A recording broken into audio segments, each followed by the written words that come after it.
अस्सलाम वालेकुम students, welcome to my YouTube channel.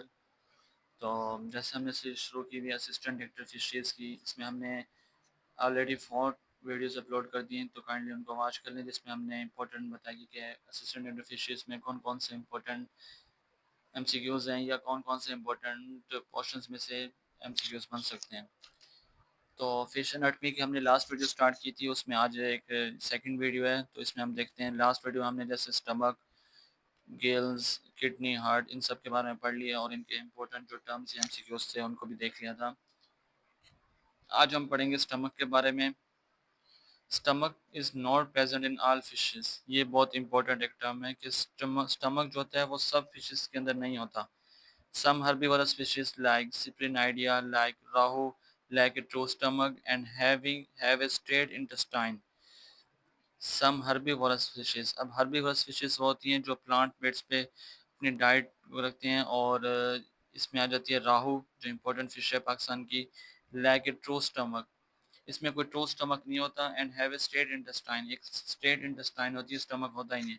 Carnivorous fishes usually have a well developed stomach, जो cartilaginous fishes होती हैं, जो कार्निवरस होती हैं, usually have a well developed fish stomach. उनमें जो होता है वेल डेवलप्ड स्टमक होता है, जो मीट बेस उनकी जो होती है वो होती है, डाइट होती है, तो उनमें वेल डेवलप्ड स्टमक होता है, जबकि हर्बीवोरस में इस तरह का स्टमक नहीं होता।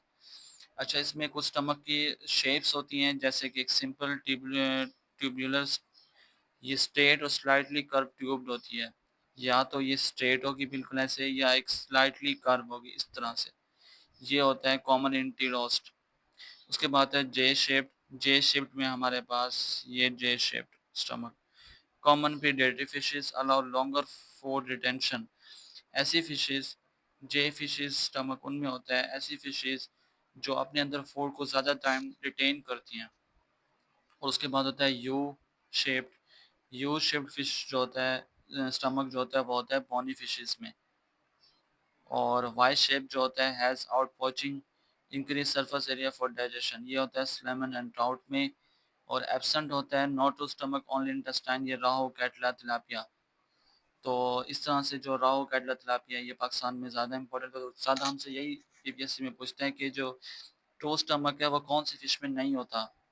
इसमें हम देखते हैं कि वो फिर होता है स्पेशल स्ट्रक्चर एसोसिएटेड।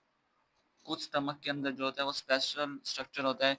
सबसे पहला होता है pyloric, finger like projection near stomach intestine junction that secretes digestive enzyme and aid in absorption, present in salmonids and perciforms। क्या कहते हैं एक स्टमक है हमारे पास, जैसे ये एक स्टमक है, फिंगर लाइक प्रोजेक्शंस होती हैं, ये फिंगर लाइक प्रोजेक्शंस ये क्या करती है, near the stomach intestine junction. ये यहाँ पे, यहाँ से शुरू हो रही है इंटेस्टाइन, ये है स्टमक, ये इंटेस्टाइन, दरमियान में ये फिंगर लाइक प्रोजेक्शंस हैं, जो क्या करती हैं, जो सिक्रीट करती हैं डाइजेस्टिव एंजाइम्स को, जो ऐड करते हैं अब्जॉर्प्शन में। और होता है gizzard like stomach, thick muscular stomach that help in mechanical grinding. Gizzard like stomach वो होता है इस तरह से, ये होता है gizzard like stomach. Three main regions होते हैं, cardiac region near the oesophagus create mucus, ये आ रही है एसोफिगस, और इसके साथ ये होता है स्टमक अटैच। वो कहता है जो कार्डिक रीजन है नियर द एसोफिजिकस, ये स्क्रीट क्या करता है, ये म्यूकस रिलीज करता है। Main digestive part secrete HCl and pepsin. Fundic region and pyloric region connect to the intestine, regulate food of pass. अच्छा, हमने ये पढ़ लिया पहले, स्टमक कुछ में प्रेजेंट होता है, कुछ में नहीं होता। हर्बीवरस में कौन सा होता है, कार्निवरस में कौन सा होता है। फिर हमने इनकी शेप पढ़ ली कि सिंपल ट्यूबुलर होता है, जे शेप्ड होता है, यू शेप्ड होता है, वाई शेप्ड होता है, और कुछ में ये एब्सेंट होता है। नेक्स्ट हमने पढ़ा कि स्पेशल स्ट्रक्चर होते हैं पाइलोरिक, गिजर्ड लाइक, और थ्री मेन रीजन होते हैं, जिसमें हमारे पास कार्डिक रीजन होता है, फंडिक रीजन और पाइलोरिक रीजन। अच्छा, इसमें इंपॉर्टेंट एमसीक्यूज क्या बनते हैं जो पीपीएससी में पूछते हैं। ये है हमारे पास, ये है स्टमक, जो पीछे दिखा है, ये है फिंगर लाइक प्रोजेक्शंस, जो हमने पीछे प्रोजेक्शंस पढ़ी थी, जो अब्जॉर्प्शन में हेल्प करती हैं। ये होता है पाइलोरिक, ये हो गया उसके इंटेस्टाइन, और ये मिडिल इंटेस्टाइन, और ये हो गया पोस्टीरियर इंटेस्टाइन। अब इंपॉर्टेंट एमसीक्यूज क्या बनते हैं, जो एमसीक्यूज बनते हैं वो हम देख लेते हैं। Which fish lack a true stomach, इसमें राहू भी है, इसमें कैटला भी है, और इसमें एक और फिश हमने पढ़ी थी, यहाँ पे हमने पढ़ी थी वो तिलापिया। तीनों पाकिस्तान की इम्पोर्टेंट फ़िशेज़ हैं, कमर्शियल फ़िशेज़ हैं, तो इसमें रोहीटा ये सारे रहते हैं। गिज़र्ड लाइक स्टमक, तो ये हमारे पास होता है मिलेट में। पाइलोरिक कैल्सिया function fishes aid in digestion absorption. J shaped stomach in common in, ये होता है कार्निवरस फ़िशेज़ में। और हर्बीवोरस में दूसरी तरह होता है। Which region of fish stomach secrete HCl. HCl जो होता है वो फंडिक रीजन करता है। अगर वो पूछ ले कि डाइजेशन में कौन सा रीजन होता है, वो होता है पाइलोरिक। और जो स्टमक सेक्रेट करता है एचसीएल, वो फंडिक रीजन होता है।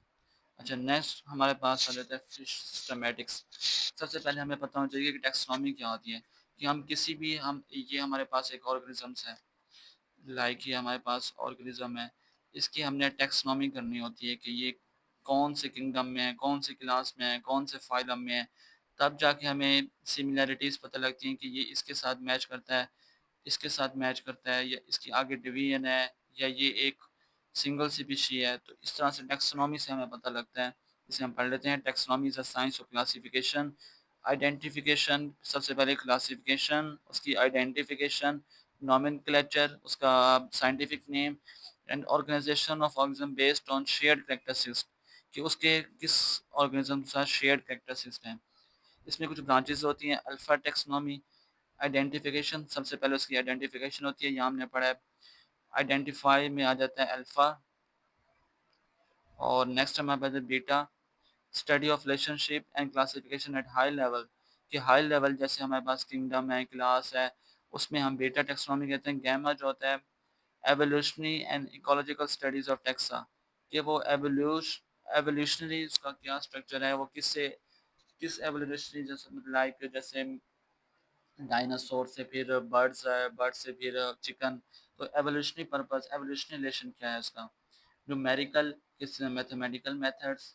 और chemotaxonomy, classification using biochemical compounds. और molecular means DNA and RNA. हमारे पास ये तीन इंपॉर्टेंट है, alpha, gamma, beta and gamma. अल्फा में हम आइडेंटिफिकेशन करते हैं, बीटा में study of relationship and classification high level, gamma में होता है evolutionary and ecological studies of taxa. Next हमारे पास है टैक्सोनॉमी। टैक्सोनॉमी में हमारे पास हो जाता है हिरारिकल क्लासिफिकेशन, जैसे मैं पिछले बताया कि kingdom, phylum, class, order, family, genus and species, ये सारे उसमें होते हैं। और इसमें टैक्सोनॉमी जो इम्पोर्टेंट होता है, इसमें सबसे पहले इसे हम कहते हैं लीनियन सिस्टम।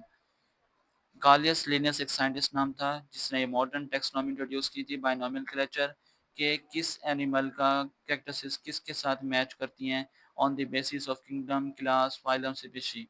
उसके बाद Aristotle first to classify organisms, उसने ऑर्गेनिजम्स को क्लासीफाई किया था। ये इस साइंटिस्ट के नाम पूछे जाते हैं पेपर के अंदर। तो नेक्स्ट हमारे पास है अर्नेस्ट, ये होता है बायोलॉजिकल स्पीशीज कंसेप्ट। ये थे इंपॉर्टेंट हमारे पास। इसमें जो एमसीक्यूज आ जाते हैं वो है, who is the father of taxonomy, हमने पढ़ा कि Carolus Linnaeus. Basic unit of classification किया है, ये बहुत मोस्ट इंपॉर्टेंट है कि बेसिक यूनिट वो पूछते हैं कि क्या है, तो वह है स्पीशीज। न्यूमेरिकल में statistical method, species concept based on reproduction, तो वो बायोलॉजिकल कंसेप्ट है। ब्रांच यूज क्रोमोसोम डाटा, तो साइटोटैक्सोनॉमी। फुल फॉर्म ICZN, तो यह international code of zoological nomenclature. अच्छा, ये इंपॉर्टेंट हमने जनरल एमसीक्यू से, जो फिश पाकिस्तान फिशेस डिपार्टमेंट है वहाँ से मैंने ये डाटा लिया था, इसमें से एमसीक्यूज पूछ सकते हैं। टोटल प्रोडक्शन जो फिशेस की है पाकिस्तान में 0.79 मिलियन टन्स टोटल प्रोडक्शन है। तो इसमें 0.79 मिलियन टन्स है। मेरीन जो है 0.51, एंड उसके बाद इनलैंड प्रोडक्शन जो है वो 0.28 million turns. 33rd position in world wide production में, फिश की प्रोडक्शन में पाकिस्तान कौन से नंबर पे है, 33rd, ये पूछा जा सकता है। उसके बाद है commercial species, approximately 70 commercial species हैं पाकिस्तान में, जिसमें सबसे ज़्यादा जो इम्पोर्टेंट मैंने आपको बताई कि कमर्शियल में आ जाती है तिलापिया, और उसके बाद आ जाती है जी राहू, ये आ जाती हैं इसमें। मेरीन फिशेज़, कोस्ट लाइन, सौंत मैन मेरे 100 किलोमीटर, कोस्ट लाइन जो है वो पाकिस्तान की 1046 है, जबकि किलोमीटर कोस्ट लाइन है। और value added production, fish culture, fish fillet, fish से fish, fish vada and fish keema, ये कुछ इंपॉर्टेंट फ़िश के जो है वो वैल्यूएबल जो प्रोडक्शन है यहाँ पाकिस्तान में। तो इसमें इंपॉर्टेंट याद करने वाली चीज़ है, वो है कि कितना टन्स प्रोडक्शन है, वो है 7.9 मिलियन टन्स और 7.9 मिलियन टन्स, और कौन से नंबर पे है पाकिस्तान, ये है 33rd। अच्छा, इसमें से कुछ इंपॉर्टेंट एमसीक्यूज पूछे जाते हैं। एक्सोटिक स्पीशीज में tilapia is wildly introduced Pakistan. जैसे एक्सोटिक स्पीशीज होती क्या हैं? सबसे पहले ये वो स्पीशीज होती हैं जो किसी फॉरेन कंट्री से इंट्रोड्यूस करवाई जाती हैं किसी कंट्री में, और ये वो वहाँ की जाती हैं इनहेबिटेंट, या वहाँ के बन जाती हैं, कमर्शियल फिश बन जाती हैं, या वहाँ की इनहेबिटेंट फिशेस बन जाती हैं। इस उसको हम कहते हैं एक्सोटिक स्पीशीज। अच्छा, यहाँ पे वो कहते हैं तिलापिया जो है wildly introduce in Pakistan for aquaculture. Aquaculture के लिए तिलापिया को इंट्रोड्यूस किया गया था। रेनबो ट्राउट इस फैमिली फाउंड इन, जो ट्राउट फिश है ये सवात वैली नॉर्थन पाकिस्तान, ये ज़्यादातर कोल्ड टेम्परेचर में रहती हैं, कोल्ड वाटर में। तो gold fish is common exotic fish in kept in aquarium and ornamental ponds in Pakistan. Gold fish जो हमारे कमर्शियल या डेली यूज़ पे इस्तेमाल नहीं होती, ये सिर्फ किस लिए होती है, एक्वेरियम्स में यूज़ होती है या ऑर्नामेंटल में। उसके बाद है कोई carp is a popular Pakistan for decorative ponds and aquariums. Tilapia is known for its resilience and fast growth warm water environments. Tilapia जो होती है वो वार्म वाटर में रहती है, ये याद रखिएगा। तिलापिया वार्म वाटर में रहती है, और हमने टेम्परेचर पढ़े थे कि वार्म वाटर का कितना टेम्परेचर होता है, कोल्ड का कितना होता है, और सेमी कोल्ड का होता है। ये आपको प्रीवियस फर्स्ट या सेकंड लेक्चर में मिल जाएगा आपको। Piranha is officially introduce in Pakistan for ornamental purpose. Common carp is an exotic fish introduce in Pakistan for commercial fishes. के जो कॉमन कार्प जो है ये एक इज़ एन एक्सोटिक फिश है, जैसे मैंने बताया कि एक्सोटिक फिश है जो किसी भी फॉरेन कंट्री से इंट्रोड्यूस कराई जाती है। वो कहता है वो किस लिए करवाई की है, या तो कमर्शियल फिशरीज एंड एक्वाकल्चर, ये दोनों के लिए कॉमन कार्प क्या होती है, जो फ्रेश वाटर फिश होती है। Nile tilapia is often introduce in Pakistan because of its adaptability, ये हमने पीछे भी पढ़ लिया है। Red snapper has been introduced Pakistan for commercial fish. Rainbow trout is introduce in golden region of Pakistan for recreational fishing. ये इंपॉर्टेंट है, ये लास्ट टाइम भी आया था कि रेनबो ट्रॉट जो होती है, एक होती है, ये कहाँ पे पाई जाती है, ये रेनबो ट्रॉट जो होती है ये सवात वैली। तो ये थे हमारे पास, हमने स्टमक के बारे में पढ़ा सबसे पहले, और स्टमक की हमने टाइप्स पढ़ी कि कौन कौन से टाइप्स होती हैं। उसके बाद हमने पढ़ा कि स्टमक के रीजन्स कौन कौन से होते हैं। स्टमक के बारे में ट्रू स्टमक किसमें प्रेजेंट होता है, किसमें नहीं होता। फिश सिस्टमेटिक्स क्या होते हैं, किस तरह से उनको डिवीजन होती है और क्यों की जाती है, और इसमें लेनियस सिस्टम में कौन कौन से साइंटिस्ट आते हैं। अगर हमने बायोलॉजिकल करनी हो तो उस टर्म को क्या कहते हैं, अल्फ़ा बीटा गैमा, जो इम्पोर्टेंट है। उसके बाद ये कितने टन्स पाकिस्तान में है, पाकिस्तान कौन से नंबर पे है, और लास्ट में हमने एक्सोटिक फ़िश है वो कौन सी फ़िश किस पर्पज़ के लिए एक्सोट की गई थी। तो ये थी आज की video. Thank you so much for watching this video. अल्लाह हाफिज़।